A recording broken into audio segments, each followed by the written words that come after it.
SOUN stock has gradually continued to inch up the charts just as we predicted, and it has continued to get support from its 10-day moving average, I want to believe, since we pointed out that that a new cycle is afoot, that it began to get support from its that 10-day moving average, the 10-day moving average. As such, it has also become a primary supply line. I mean that each time it closes or comes close to that, it rebounds, and that has just been the case. We have how many cases of that? 1, 2, 3, and we are gradually having. We're now a fourth one is coming up now.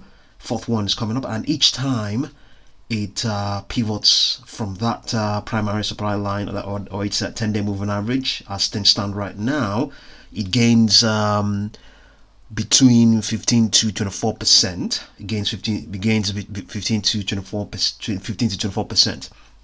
So if you take all of that into if you add up all of that, 15% is 16%, 16.8% gain from where it is right now is going to take it close to around 6.14, and 6.14 is 6.10 or whatever it is, whichever one you want to take. 6.10 is just slightly above this Fibonacci projection we have here, and 24% it's going to take it up towards a 6.48, somewhere around here. 6.48, just going to be somewhere around here.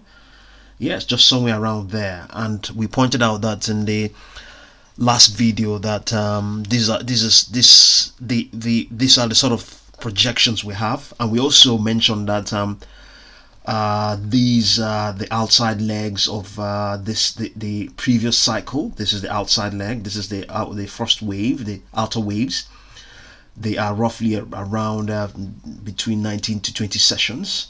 And as things stand right now, we're going to reach that sort of that peak as things stand right now. If everything goes according to our forecast, it's going to be on the peak will be printed on the 22nd of May, which is around 5 days from today, which is less than 5 trading sessions. So that would be, let's see when the 22nd of May will be. 22nd of May will be from 3 trading sessions from today. Three trading sessions from today.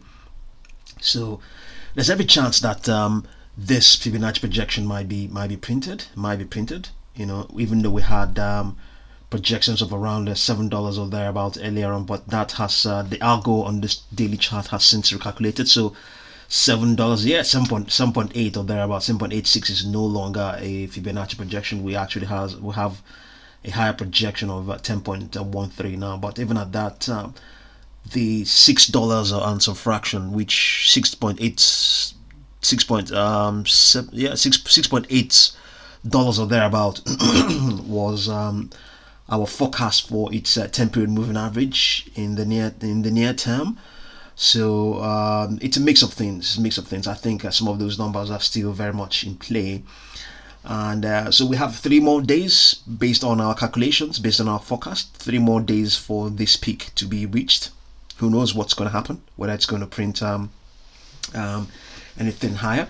And exactly 1 week ago, the company reported its earnings outcomes that were better than expected, I believe. Yeah. So. A couple of things as well. We have also noticed that each time it gets close to its, I will call it a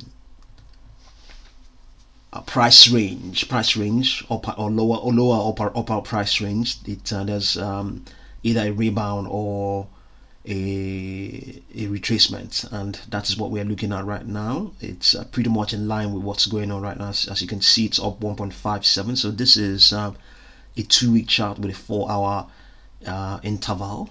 Okay, so a lot of validations are there. So these are this what you're looking at right here is a volatility that occurred sometime on Monday. Yeah, on Monday. Yes, this is the volatility that occurred there. So it is what has been. What is being compressed is what's being compressed, and all of that volatility has to come to an end before we see another spike.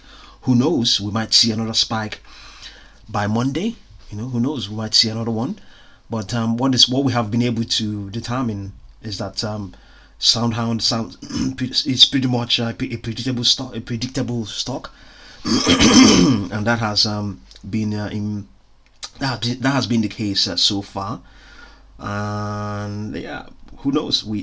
There's a good chance it can print up to those sort of levels, $6, 6.1, or even 6.48.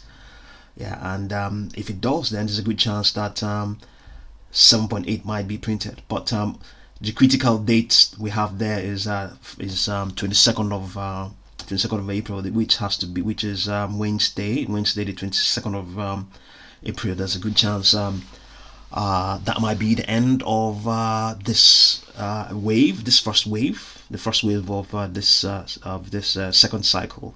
So in any case, we can just have a look at projections on its. Let's look at its 4-hour chart. Let's see what the projections are saying here. Okay, the projections are saying, this is the 4-hour chart. You can see it's strongly bullish and inching upwards. I think yeah, this is pretty much what we have here as well. You can see that it's compressing the volatility that occurred. This volatility that occurred, this spike that occurred beginning. Okay, although this is all the way back from.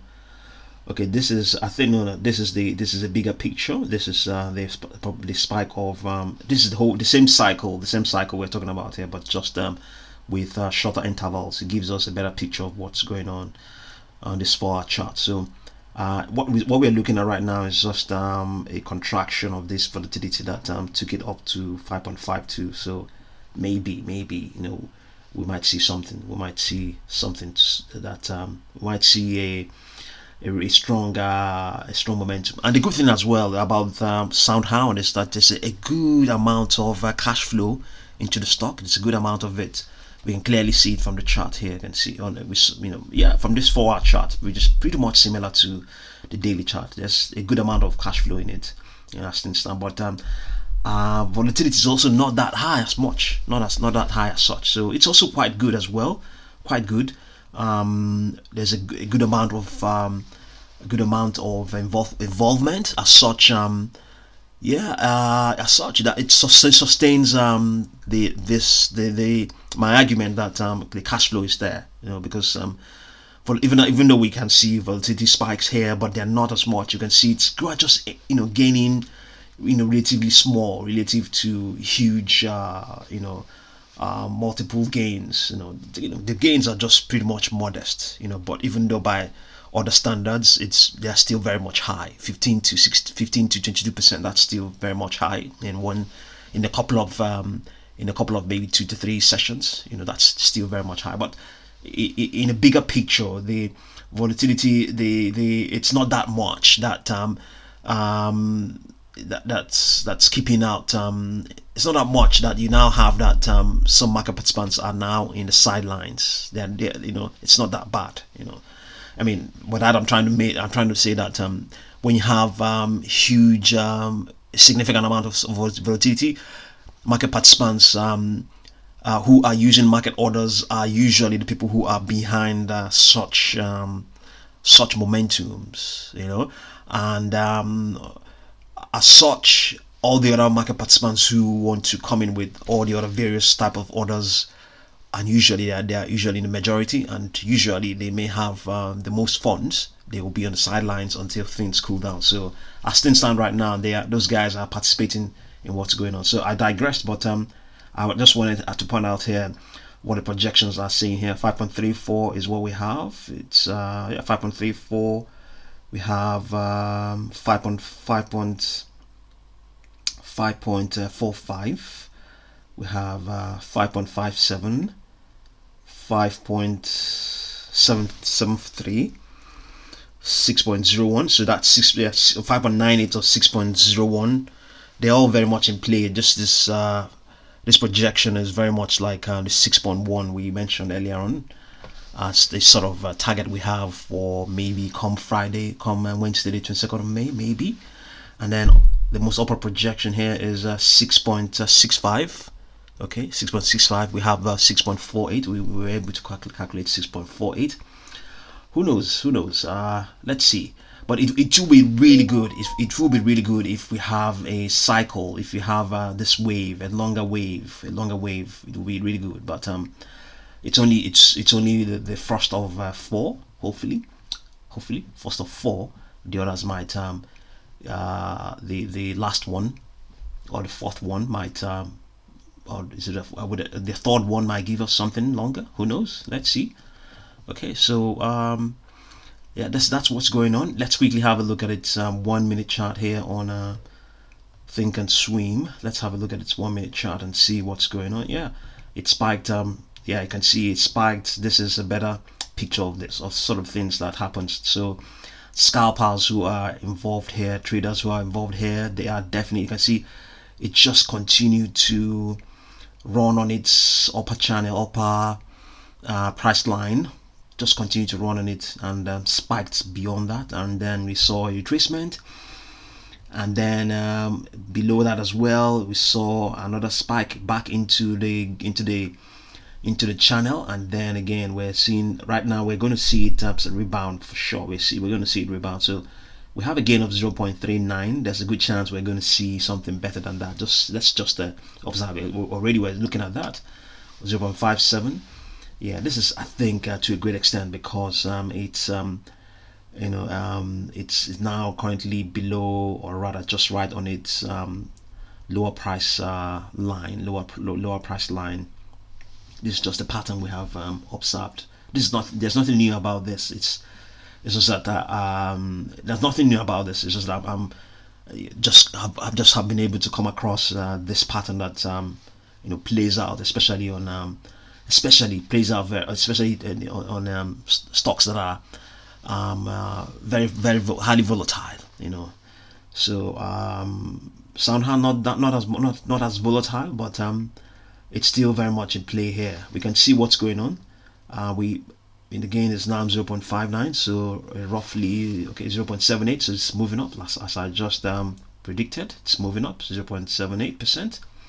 Let's see if it's going to gain more. Okay, it's gone flat again. 0.78, 0.68. Let's see. It has actually already rebounded already. So we don't need to see. We must not see higher prints before we conclude that that's what has happened. So it's just a snippet of what's going on right now live for SOUN at stand. So fingers crossed. The wave is in effect. Let's hope something. Let's hope it's going to print up towards something higher, something close to $6 or thereabout come Wednesday the 22nd, which is the day we're expecting that this first wave may end. It may not end on that day. It may continue. So just have a look and digest what's going on. There's just an update concerning SOUN, and I will definitely continue to update you. Thank you very much for watching this video.